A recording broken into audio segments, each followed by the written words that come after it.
The Young and the Restless spoilers. Welcome back to the channel, everyone. It is a gloomy Wednesday morning here, and honestly, that matches my exact mood after what we just witnessed.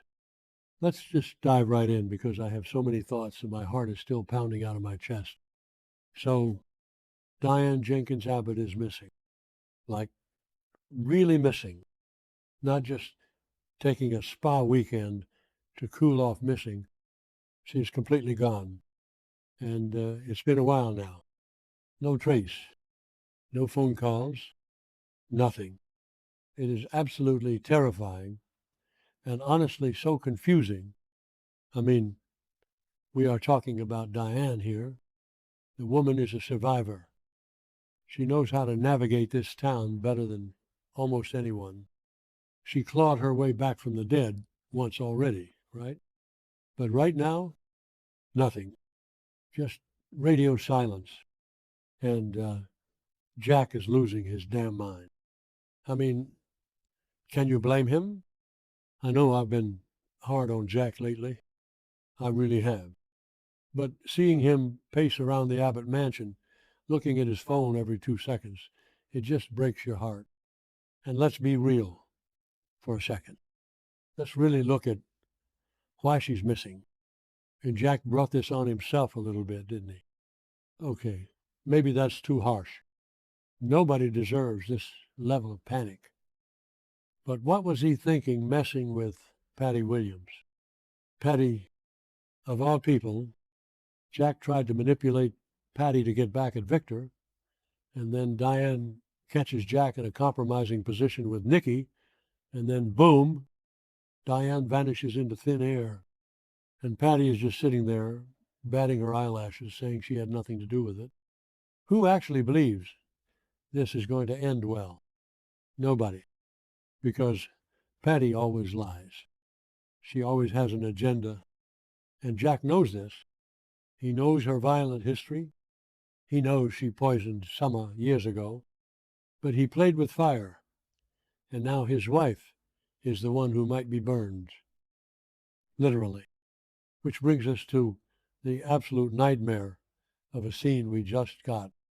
The phone call, it's always the middle of the night, isn't it? The classic soap opera midnight phone call. The house is dark. The grandfather clock is ticking in the background. Jack is probably staring at a glass of scotch he hasn't even taken a sip of. And then the phone rings. It just shatters the silence. And you pick it up, hoping against hope that it's her, that it's Diane calling to say she's mad, but she's coming home. But it's not. It's the Genoa City Police Department, and you just know. You feel it in your gut before Jack even answers. The police aren't calling at 2 a.m. to say they found Diane's purse at the athletic club. They are calling because they found something terrible. They found a body, a woman's body, and they need Jack to come down to the morgue to identify it. But it gets worse. It gets so much worse, you guys. The police tell him the body is badly disfigured. Disfigured. Just let that word sink in for a second. It is horrific.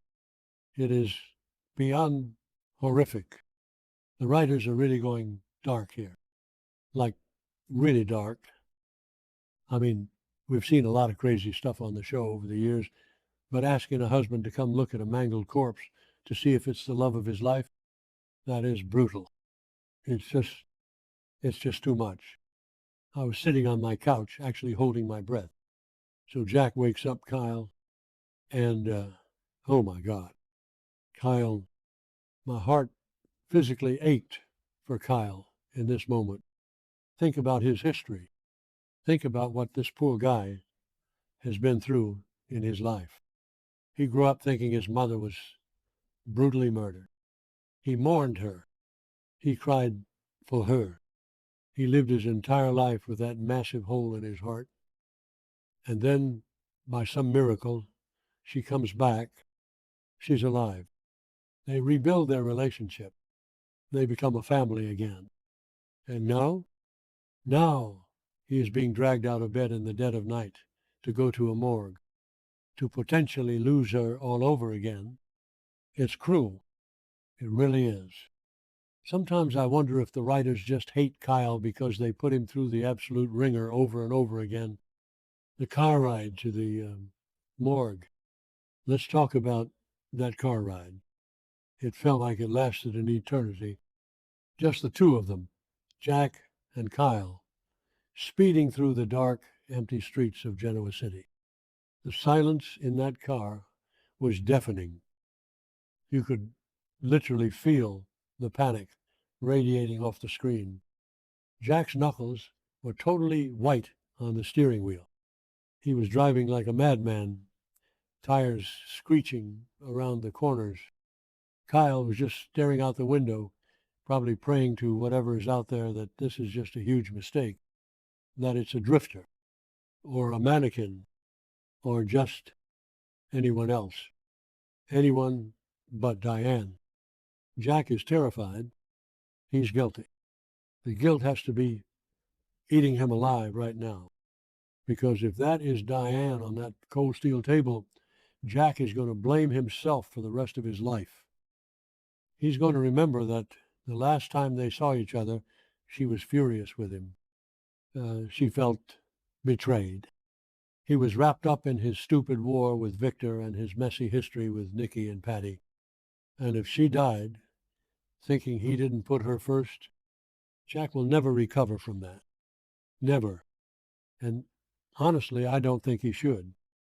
Okay, that sounded dramatic, but you get what I mean. He made his bed. He brought the chaos into their home. Then they arrive at the morgue, the hospital basement. It's always so sterile and cold down there. The flickering fluorescent lights buzzing overhead, the smell of bleach and antiseptics. It just screams death. You can see the physical toll this is taking on Jack and Kyle as they walk down that long hallway, their footsteps echoing, every step bringing them closer to a truth they absolutely do not want to face. I was practically yelling at my screen, turn around, don't go in there. But they have to know. They can't live in this awful limbo anymore. The medical examiner is there, and a detective. They look sympathetic, which is almost worse. You don't want sympathy from the morgue guy. You want him to say, hey, false alarm, it's definitely not her. Go home and get some sleep. But he doesn't. He warns them. He tells them again that the trauma to the body is severe, that the face is unrecognizable. I felt sick. I actually felt sick to my stomach watching this. How do you prepare yourself for that? You don't. You can't. Jack is trembling. Kyle looks like he's going to pass out. I thought Kyle was actually going to hit the floor. The poor kid is just shaking, holding on to his dad for dear life. They walk up to the table. There is just a single, stark, white sheet covering the body. It's so small. The body looks so small under there. Is that Diane? Diane is tall. She has presence. But in death, everyone looks so fragile. Jack reaches out. His hand is shaking so badly. He looks at Kyle. Kyle nods. Tears just streaming down his face. They have to do this together. They have to know. Jack's fingers grip the edge of the white sheet. The anticipation here was masterfully done, I have to admit. The director really dragged this out. Every single second felt like an hour. You hear the rustle of the fabric, the slow, agonizing pull of the sheet. Jack closes his eyes for a split second, taking one last breath in a world where his wife might still be alive. And then he pulls it back. The sheet comes away. The face is revealed. And we don't know yet. Of course, we don't know. They cut to Jack and Kyle's faces. The absolute horror, the shock, the sheer, unadulterated terror in their wide eyes. But what did they see? Did they see Diane's distinctive jewelry, a birthmark, or did they just see a stranger? The episode ends right there on their horrified expressions, and I am losing my mind. I am actually losing my mind. What kind of cliffhanger is that? I threw my remote at the couch. Let's break down the possibilities here because I need to vent. If at IS Diane, if they actually killed off Diane Jenkins Abbott like this, after bringing her back from the dead, redeeming her, making her the matriarch of the Abbott family, marrying her to Jack, just to have her murdered and disfigured in an alley somewhere, the fans on social media are going to riot. I will riot.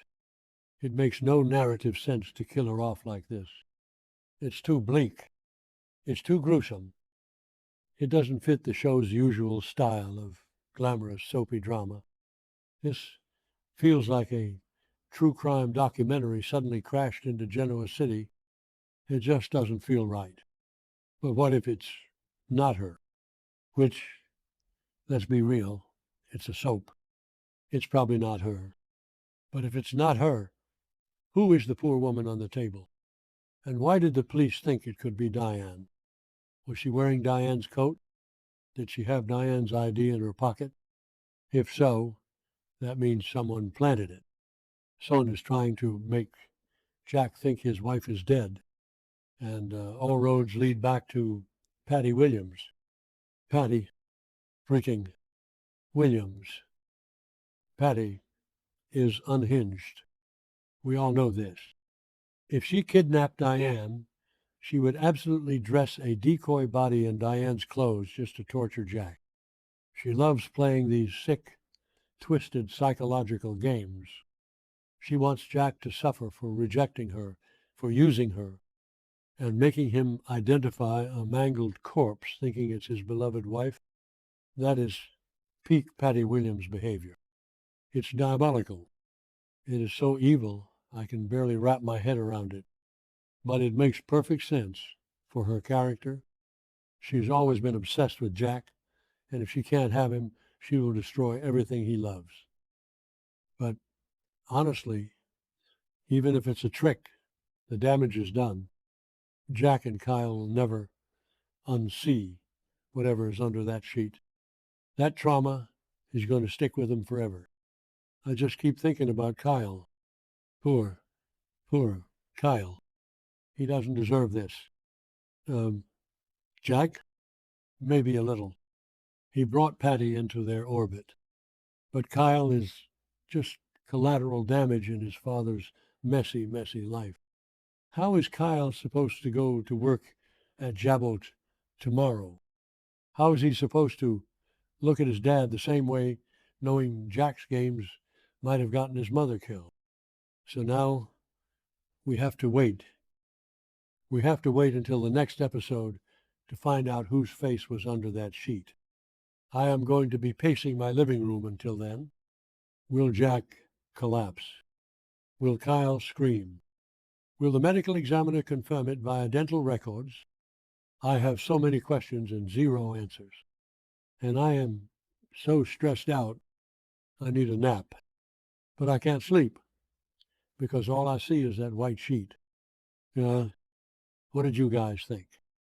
Do you think it's really Diane? Or is this just another one of Patty's sick games? Let me know in the comments, because I need to talk to someone about this before I explode.